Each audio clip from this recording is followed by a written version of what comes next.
Hello दोस्तों, मेरे channel A to Z general science पे आपका स्वागत है। और दोस्तों, मैं आवर्त सारणी से जितने भी क्वेश्चन बन रहे हैं, क्वेश्चन जो आए हुए हैं पिछले एग्जामों में, उन क्वेश्चनों के बारे में मैं बात करूंगा। ठीक है, तो दोस्तों मैं आपको पहले बता दूं, जो क्वेश्चन है, जो क्वेश्चन लेके चल रहा हूँ वो दोस्तों क्वेश्चन कम लेके चल रहा हूँ। मतलब एक वीडियो में मैं आपको ज्यादा तो नहीं, पर 20-30 के आसपास क्वेश्चन करा रहा हूँ। ठीक है, 30 के आसपास। तो इसमें जो क्वेश्चन करा रहा हूँ, एक पूरा जो प्रश्न है उसको पूरे को एक्सप्लेन कर रहा हूँ मैं। ठीक है, तो उससे क्या है, आपको आवर्त सारणी से संबंधित जितनी भी समस्या है वो हल हो सके। ठीक है, तो दोस्तों अगर मेरा वीडियो आपको पसंद आए तो मेरे चैनल को सब्सक्राइब कीजिए, लाइक कीजिए। और दोस्तों खास तौर से मैं जो तैयारी करवा रहा हूँ वो रेलवे के एग्जाम आने वाले हैं, जितने भी ग्रुप डी, एनटीपीसी वगैरह और आने वाले आगे भी एग्जाम आएंगे, उनके बारे में ये आवर्त सारणी के बारे में बता रहा हूँ।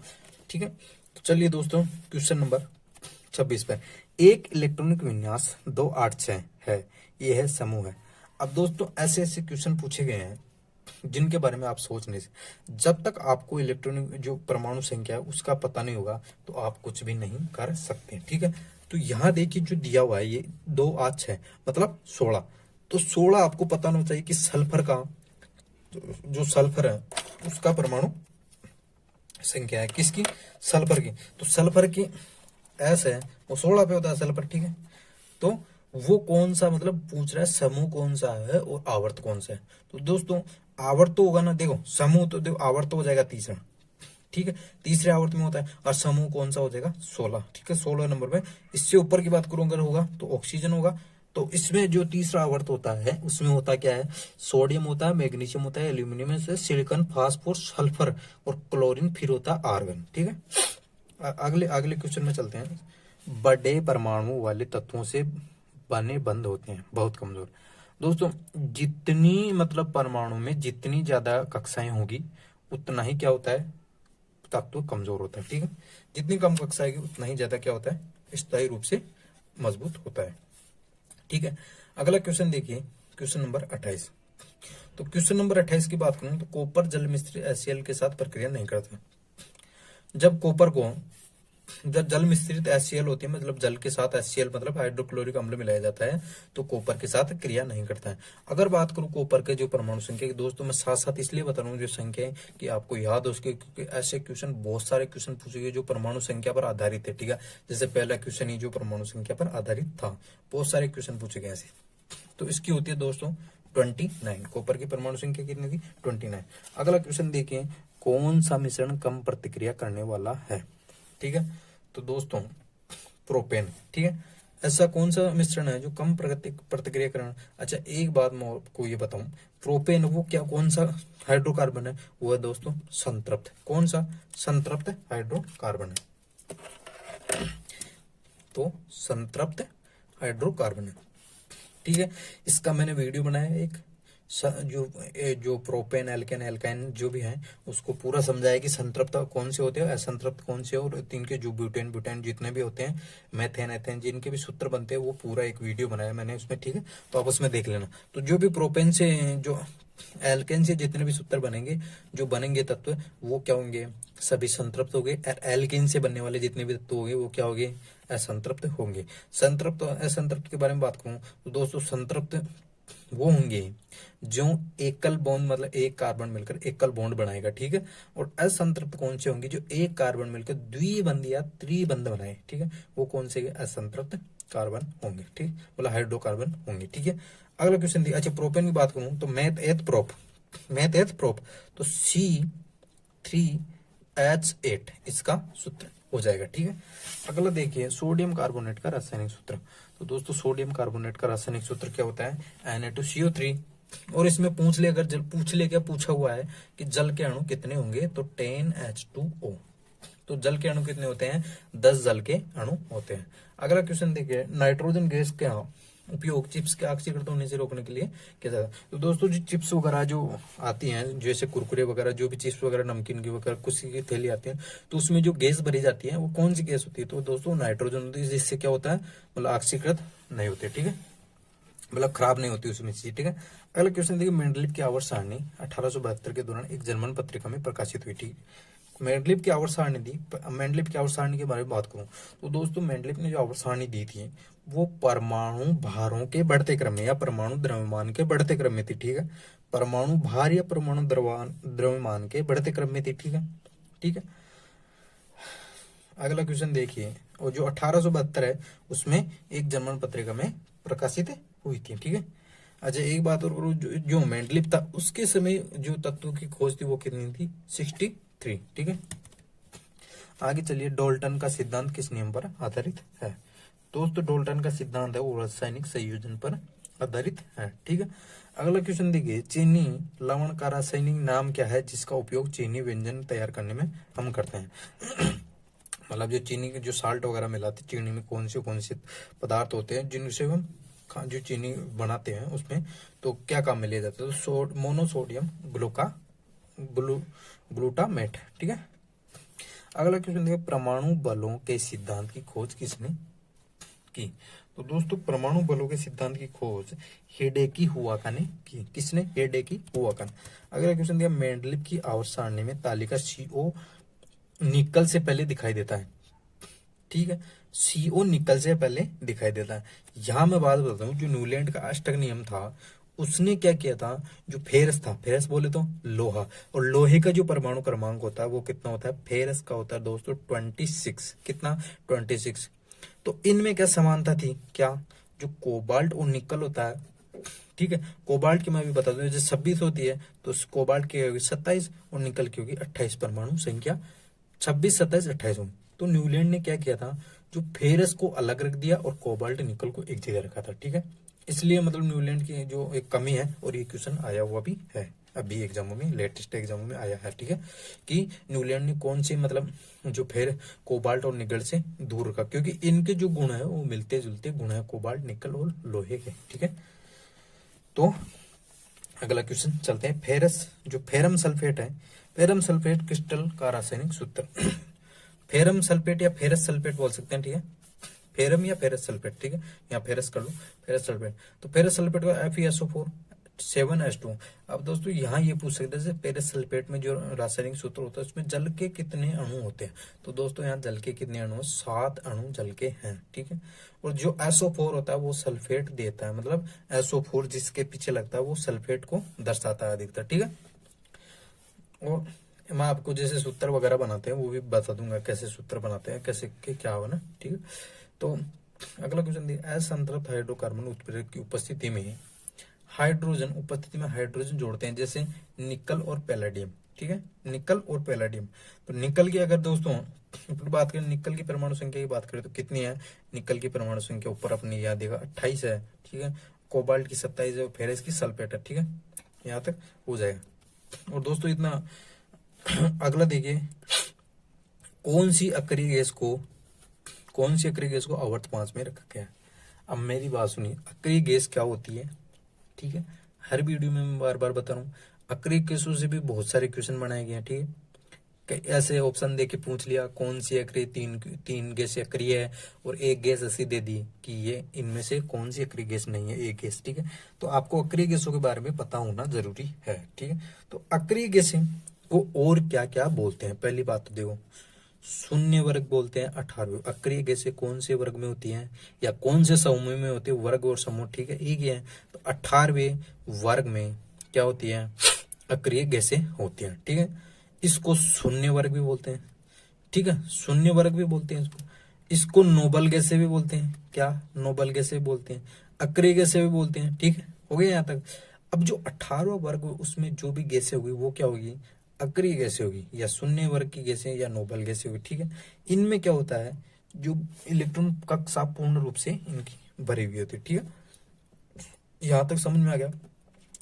अब बात करूं मैं कि होती कौन कौन सी है, तो हीलियम होती है, ठीक है, नियोन होती है, हीलियम होती है, नियोन होती है, ठीक है। इनके साथ साथ मैं आपको परमाणु संख्या भी बताता चल रहा हूँ। हीलियम की होती है दोस्तों 2, नियोन की होती है 10, आर्गन की होती है 18, और Kr क्रिप्टन की होती है दोस्तों 36, और आगे होता है जीनोन, ठीक है, जीनोन की होती है दोस्तों 54, ठीक है, और रेडॉन होता है इसके बाद, तो 86 इसकी परमाणु संख्या होती है, ठीक है। ये गैसें हैं helium, neon, argon, krypton, radon, xenon, radon, ठीक है। ये गैसें अक्रिय गैसें हैं, ठीक है। अब यहाँ एक क्वेश्चन ये भी आया हुआ है कि जो हीलियम है ना, उसका जो संयोजी इलेक्ट्रॉन है, संयोजी इलेक्ट्रॉन का मतलब होता है बाहरी कक्षा में कितने इलेक्ट्रॉन है, ठीक है। तो बाहरी कक्षा में एकमात्र हीलियम अक्रिय गैस ऐसी है जिसमें 2 इलेक्ट्रॉन है। बाकी सभी गैसों में संयोजी इलेक्ट्रॉन कितने हैं? 8 है, ठीक है। और संयोजी और संयोजितता के बारे में मैंने पिछले वीडियो में बता दिया, और बता देता हूँ। संयोजी इलेक्ट्रॉन तो वे इलेक्ट्रॉन होते हैं जो बाहरी कक्षा में होते हैं, ठीक है। और संयोजकता ये होती है कि कोई भी इलेक्ट्रॉन कितने इलेक्ट्रॉन मतलब ग्रहण कर सकता है या कितने इलेक्ट्रॉन त्याग सकता है, ठीक है। उसको क्या बोलते हैं? संयोजकता बोलते हैं। अगला क्वेश्चन देखिए, इथेनॉल एक अणु के कितने हाइड्रोजन परमाणु होते हैं, ठीक है। इथेनॉल के एक अणु में कितने हाइड्रोजन? तो 6 होते हैं, ठीक है। अगला क्वेश्चन देखिए, अधातुएं कौन सा आयन बनाती हैं? तो अधातु दोस्तों ऋण आयन बनाती है, ठीक है। हाँ दोस्तों, तो अधातु कौन सा आयन बनाती है? ऋण आयन बनाती है, ठीक है। अनबुझा चूना, मतलब अनबुझा चूना क्या बोलते हैं? कैल्शियम ऑक्साइड, क्या? कैल्शियम ऑक्साइड इसको बोलते हैं, ठीक है। और जो बुझा हुआ चूना होता है, ठीक है, वो उसका सूत्र क्या होता है? तो उसका होता है CaOH2, ठीक है। इसको क्या बोलते हैं? कैल्शियम हाइड्रोक्साइड, ठीक है। यहाँ कैल्शियम, हाँ दोस्तों, इसके इथेनॉल के बारे में बता देता हूँ आपको। इथेनॉल के एक अणु में कितने हाइड्रोजन परमाणु होते हैं, ठीक है। तो इसमें 6 होते हैं ना, तो वो 6 कैसे होते हैं? पहले इथेनॉल का सूत्र पता होना चाहिए, जब अपन निकाल सकते हैं, ठीक है।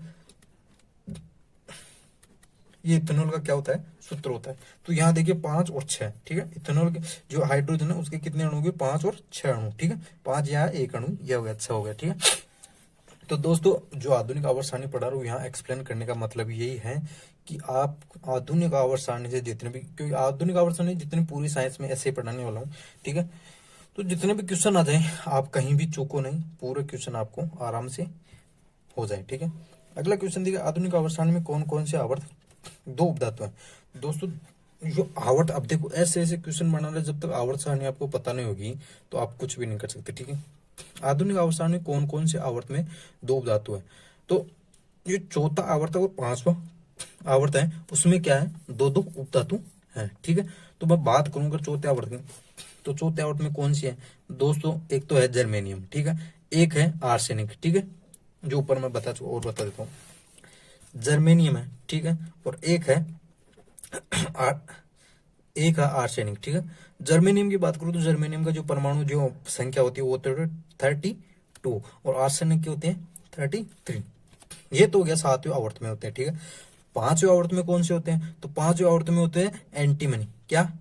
अच्छा एक मैं बता दूं, एंटीमनी बोलना इजी है। एंटीमनी का जो सिंबल होता है, जो परमाणु, वो होता है SB, ये ध्यान रख लेना आप। SB एंटीमनी का होता है। अगर पूछ सकता है कि एंटीमनी का सिंबल कौन सा होगा, तो आप देखते हो, अगर पता होगा SB को एंटीमनी बोलते हैं तो आप कर दोगे, नहीं तो नहीं कर पाओगे, ठीक है। एंटीमनी, और एक होता है टेल्यूरियम, TE। तो एंटीमनी होता है उसका तो होता है 51, ठीक है, और टेल्यूरियम होता है उसका 52 होता है, ठीक है, परमाणु संख्या। तो ये चौथे आवर्त में जर्मेनियम आर्सेनिक होता है, इसमें 5वें आवर्त में क्या होता है? एंटीमनी और टेल्यूरियम होता है, ठीक है। अगले क्वेश्चन में देखिए, किसी पदार्थ में मौजूद एक मोल में होते हैं, तो कोई सा भी पदार्थ हो उसके एक मोल में कितने कणों की संख्या जो अणु होते हैं वो क्या होता है? 6.02 × 10⁻23। अगला क्वेश्चन देखिए, आधुनिक आवर्त सारणी में अंतिम उपधातु है। अब देख लो, यहाँ क्वेश्चन आ गया अंतिम उपधातु मतलब अर्धचालक। जो अर्ध धातु है वो पोलेनियम। अब मैं पोलेनियम की बात करता तो ऊपर भी बताया था आपको, पोलेनियम की जो परमाणु संख्या होती है क्या होती है? 84 होती है। और जो अगर बात करूं जो प्रथम उपधातु है वो कौन सी है? बोरोन। और बोरोन की जो परमाणु संख्या होती है वो 5 होती है, ठीक है। कितनी होती है? 5 होती है। तो चलिए अगर बात करूं जो अर्ध धातु होती है वो कितनी कौन कौन सी होती है? बोरोन। जैसे मुख्य धातुओं की बात करूं तो मुख्य धातु तो 6 ही होती है, ठीक है, अर्धचालक। और बाकी जैसे बोरोन हो गया, सिलिकॉन हो गया, जर्मेनियम हो गया, आर्सेनिक हो गया, और एंटीमनी हो गया दोस्तों, और टेल्यूरियम और पोलेनियम, ये क्या होते हैं? अर्धचालक धातुएं होती हैं, ठीक है। अगला क्वेश्चन देखिए, हाइड्रोजन परमाणु का सही मतलब अवरोही क्रम। एक तो होता है अवरोही क्रम, एक होता है आरोही क्रम। अवरोही क्रम क्या होता है? घटता हुआ क्रम, और आरोही क्रम क्या होता है, बढ़ता हुआ क्रम। यहाँ एक चीज मैं आपको बताऊं, सबसे पहले इनका सूत्र आपको ध्यान है तो आप इसको आरोही या अवरोही क्रम में कर सकते हैं। एल्केन का क्या होता है, CnH2n+2, ठीक है। एल्किन का क्या होगा, CnH2n, ठीक है। एल्काइन का क्या होगा, CnH2n-2, ठीक है। तो आप इनको आरोही या अवरोही क्रम में कर सकते हो। जो एल्केन से बनते हैं वो होते हैं संतृप्त हाइड्रोकार्बन, जो एल्कीन से बनते हैं वो होते हैं असंतृप्त हाइड्रोकार्बन।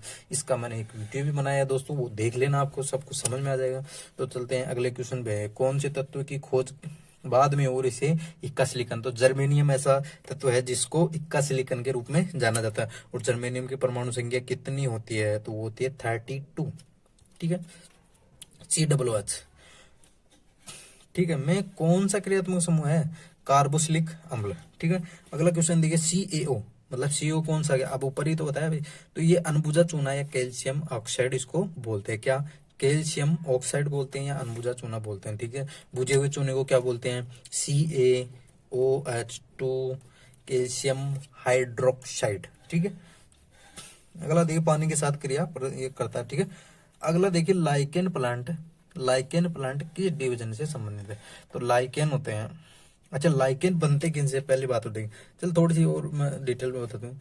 देखो जो लिटमस पत्र होता है वो बनता है लाइकेन से, और लाइकेन बनते हैं कवक प्लस शैवाल से। ये दोनों क्या होते हैं, सहजीवी होते हैं, मतलब साथ जीवन जी सकते हैं, ठीक है। तो लाइकेन बनता है ये पूछा हुआ भी क्वेश्चन बहुत बार पूछा हुआ है कि लाइकेन जो दो जीव होते हैं उनसे से मिलकर बना होता है, तो कवक और शैवाल से मिलकर बना, तो लिटमस पत्र लाइकेन से बनता है, ठीक है। लिटमस पत्र, चलो मैं टॉपिक वाइज टॉपिक, ऐसे तो बोलने से कोई होगा नहीं कुछ, पर मैं बता देता हूँ। लिटमस पत्र 2 कलर का होता है, लाल और नीला, ठीक है। और वैसे लिटमस पत्र जो होता है, लिटमस होता है, उसका बात करूँ तो रियल में जो कलर होता है वो होता है बैंगनी कलर का होता है, ठीक है। तो दोस्तों आज की वीडियो में इतना ही, ठीक है। तो थैंक यू दोस्तों, अगर मेरा वीडियो आपको पसंद आया तो मेरे चैनल को सब्सक्राइब कीजिए और लाइक कीजिए। थैंक यू दोस्तों।